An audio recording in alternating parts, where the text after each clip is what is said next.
channel saya Maeksal di Silitonga. Saat ini saya masih menempuh pendidikan di Universitas Riau dengan mengambil jurusan pendidikan fisika. Seperti video sebelumnya, video kali ini juga guna diambil untuk memenuhi penilaian akhir semester untuk mata kuliah eksperimen fisika dasar 1 dengan dosen pengampu Ibu Dina Syafrita dan Ibu Naila Fauza. Sebelum masuk ke praktikum kita, saya ingin membagikan materi yang berhubungan dengan praktikum kali ini. Berikut materinya. Nah, di video kali ini kita akan melakukan praktikum di bidang miring. Tujuan dari praktikum kali ini yaitu untuk menentukan koefisien gesekan permukaan benda. Berbicara mengenai koefisien gesekan, terlebih dahulu kita harus mengetahui tentang gesekan. Gesekan atau biasa dikenal dengan gaya gesek merupakan gaya yang berlawanan arah dengan arah gerak benda. Di mana apabila benda bergerak menuju ke kiri, otomatis gaya gesek bekerja mengarah ke kanan. Apabila benda mengarah ke bawah, otomatis gaya gesek yang bekerja mengarah ke atas. Gaya gesek sendiri terbagi menjadi dua. Yang pertama ada gaya gesek statis, di mana gaya gesek ini bekerja pada benda diam, dan koefisien pada gaya gesek statis disebut dengan koefisien statis dan dilambangkan dengan μs. Yang kedua ada gaya gesek kinetik, di mana gaya gesek ini bekerja pada benda yang sudah bergerak atau meluncur. Koefisien pada gaya gesek kinetik disebut dengan koefisien kinetik dan dilambangkan dengan μk. Untuk koefisien statis atau μs sendiri dapat kita lihat pada gambar di bawah ini, di mana koefisien statis atau μs tadi mengarah ke atas dikarenakan benda tersebut arah percepatannya mengarah ke bawah. Selanjutnya kita telah menyiapkan dua buah tabel, di mana tabel pertama yaitu untuk benda dengan permukaan licin dan tabel kedua untuk benda dengan permukaan kasar. Di tabel telah tersedia 5 kolom, yang mana kolom pertama ada R, selanjutnya ada Y, lalu theta atau sudut, kemudian ada μs yang dirumuskan dengan tangen theta, lalu ada massa. Untuk R sendiri yaitu untuk mengukur panjang dari si bidang miringnya. Kemudian untuk Y sendiri untuk mengukur panjang dari sisi tegak atau si bidang Y tadi. Selanjutnya di kolom ketiga tadi ada theta yaitu sudut, lalu ada μs yang dirumuskan dengan tangen theta, di mana apabila kita tidak menginginkan mengukur sudut, kita bisa menggunakan rumus matematika dari tangen, di mana pada rumus matematika dari tangen yaitu depan per samping, depan yaitu sisi Y dan samping yaitu sisi datar. Selanjutnya di kolom terakhir tadi ada massa. Massa sendiri yaitu berat dari si beban yang akan kita gunakan untuk melakukan praktikum di bidang miring. Berikut ini alat dan bahan yang diperlukan. Selanjutnya kita akan melakukan praktikum.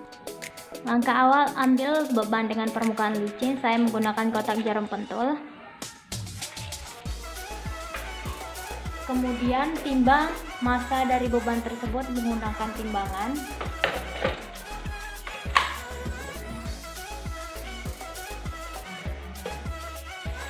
Setelah itu letakkan beban tersebut di atas landasan, kemudian ukur dari ujung beban sampai ke ujung landasan sebagai nilai R atau nilai dari bidang miring.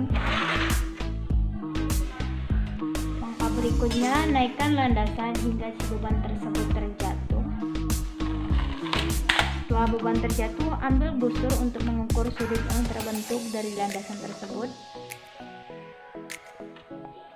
Kemudian ambil penggaris atau mister untuk mengukur nilai Y atau ketinggian dari landasan tersebut.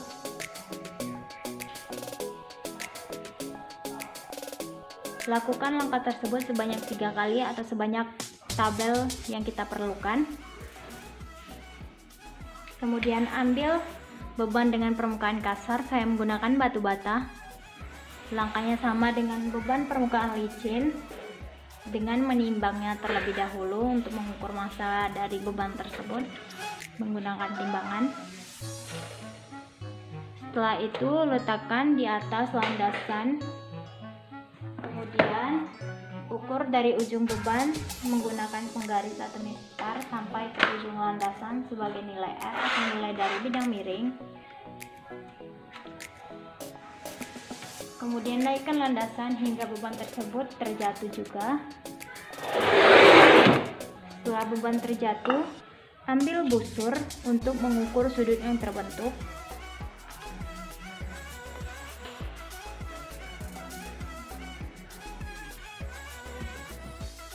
Setelahnya ambil penggaris atau mistar untuk mengukur nilai Y.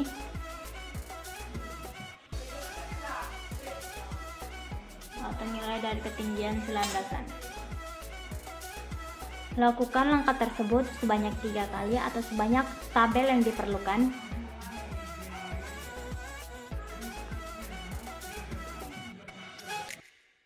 Ini merupakan tabel dari hasil praktikum saya.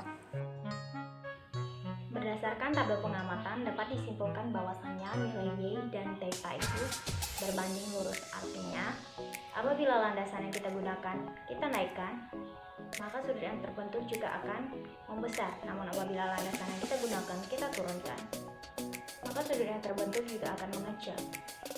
Lalu, mengapa kita menggunakan koefisien statis padahal kita menggunakan sudut ketika beban mulai bergerak? Hal itu dikarenakan itu merupakan menjadi akhir dari beban tersebut diam dan menjadi awal dari beban tersebut bergerak. Artinya, ketika beban tersebut memiliki akhir diam, itu menjadi sudut paling maksimal yang digunakan untuk menentukan koefisien statis. Begitu juga itu digunakan menjadi sudut untuk menentukan koefisien kinetik. Sekian dari saya. Apabila saya ada salah kata, saya mohon maaf. Dan jangan lupa untuk like video ini, komen, dan subscribe channel ini. Dan buat kalian jangan lupa juga untuk share video ini ke teman-teman kalian buat yang bingung tentang bidang miring ataupun yang ingin mengetahui lebih lanjut mengenai fisika, karena channel ini akan berhubungan dengan fisika. Sekian dari saya, terima kasih dan sampai jumpa.